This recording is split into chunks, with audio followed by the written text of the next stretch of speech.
Hey everybody, it's Tracking Pat, and today I have a brief overview on the 4-position turret that we offer for our lathes. Now the turret itself comes in 2 different sizes so that it can use either 3/4 inch or 1 inch tooling. I'm using the 1630 RX right now, which has the 3/4 inch tools in it, so therefore I'm using that turret.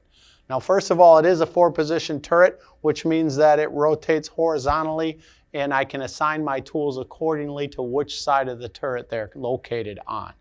Before we get started with that, I want to explain that you do have to home the turret in order to use it. So if the machine's been turned off, I would go to the setup mode and I would go right here where it says home turret. And then it's going to ask me which number on the turret is heading towards the headstock. In this case, tool number 2 is pointed towards the headstock, so I'm just going to tell it that. It's going to say, okay, it's now homed and ready to use, and I simply push OK. All right, it doesn't have to rotate in order to indicate where it's at. Just by telling it which number faces forward, you'll be good for that. Okay, the next thing I want to talk about a little bit is how you assign the tools to a program. So I've got a program in here right now, and if you look at it, it's got a little cycle event that I'm using a right turn face tool for, and then I have a couple of grooves over here as well. So when I go to the tool table, this is what's a little bit different. You'll notice in the tool library and in the tool table that there's an extra column right here that says turret location. And down in my library, I've got all 4 of my tools set up, telling it which location those particular tools are in. So before I do anything else, I want to explain that you can also run more than 4 tools in this 4-position turret.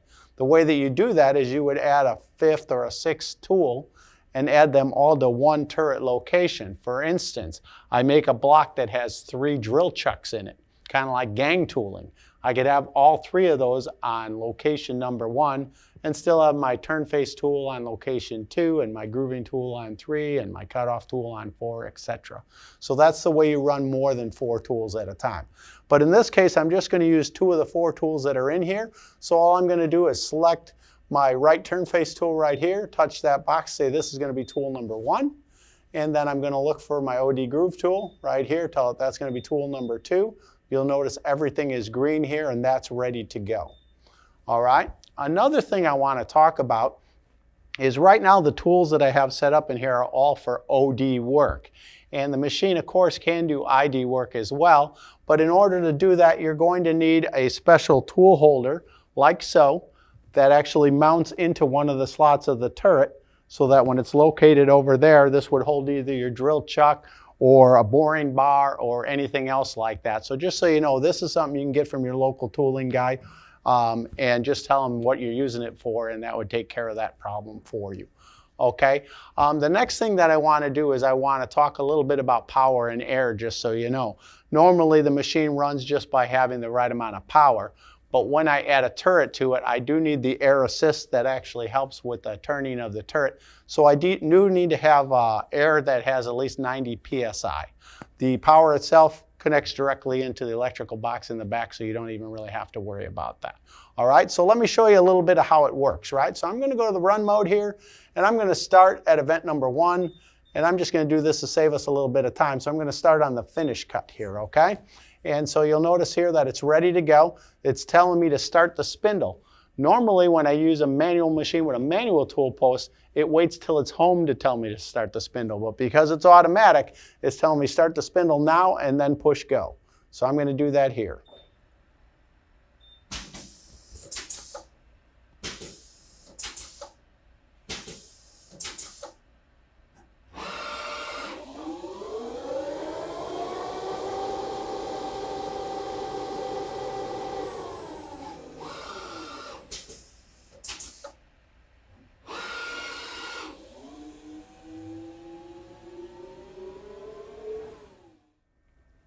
Okay, last but not least, in case you're curious, if I'm in the DRO mode and I want to use the tools in the turret, I just either tell it which turret location to turn to, or I can call up a tool number, and those tool numbers would be starting at number 101 and going to 199. Those are my library tools. Or if there is a program in there and I want to use it in DRO, then I would simply call up tool number 1, 2, 3, etc. Okay, so this concludes the the 4-position turret and a slight overview on how it works, and I will see you in the next video. Hey everybody, it's Tracking Pat, and in this portion of the video we're going to do an overview on the 8-position turret. You might notice it's a little louder in the background because we're out in the shop now by the 2470, and as you can tell, the turret is right here over my left shoulder. As I explained with the 4-position turret, it does come in 2 different sizes, 3/4 or 1-inch tooling as well, because we can put it on the smaller models, okay? Other than that, the big difference here is it's a little different when you home the machine. So when I go to setup mode this time and I go to home turret, you're going to notice that it's going to tell me when I'm ready, push go. And when I push go, it's actually going to rotate the turret this time, and so that it knows where all the positions are. And as soon as it's done doing that, then it's going to tell me I'm okay over here, like so, and then I'm ready to go. Okay. Now, assigning tools to the program is exactly the same as it would be if I was doing the 4-position. Although on this particular program, you're going to notice that I'm doing interior and exterior work on this piece part. So because of that, I've got a lot more tools to work with. So I'm going to go to the tool table right here and just walk through this. Here's my library tools, and here is, of course, my regular tools. Right. So I'm going to start out with my boring bar being tool number 1. My ID groove tool being tool number 2, and then my ID thread tool being tool number 3. My right turn face tool is number 4. My OD groove number 5. And last but not least, my OD thread is number 6.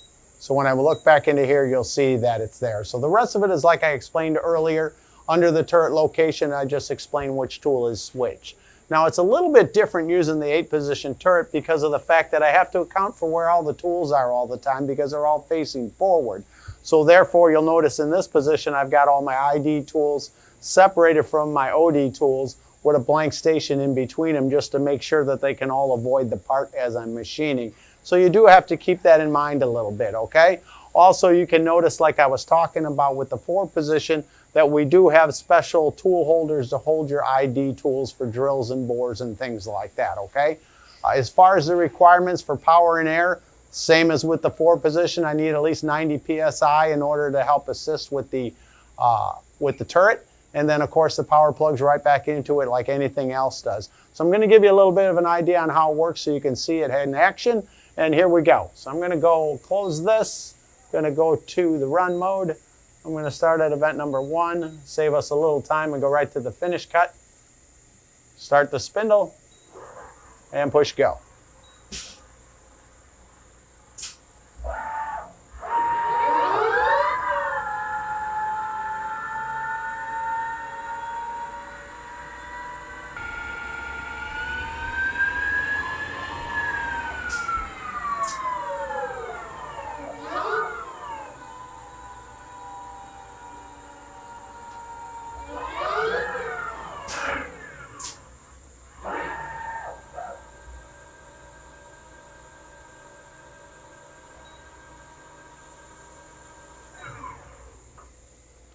No need to let it run through the whole program because there's quite a bit going on in there, but at least this gives you enough of an idea how it works, how it looks when it's in action. And if you have some more questions about either one of them, of course, we're here to answer those questions. But this completes the overview for the 8-position turret. If you have any other questions, of course, talk to your local rep. We'll be there to help you. And until I see you in the next video, thanks for watching.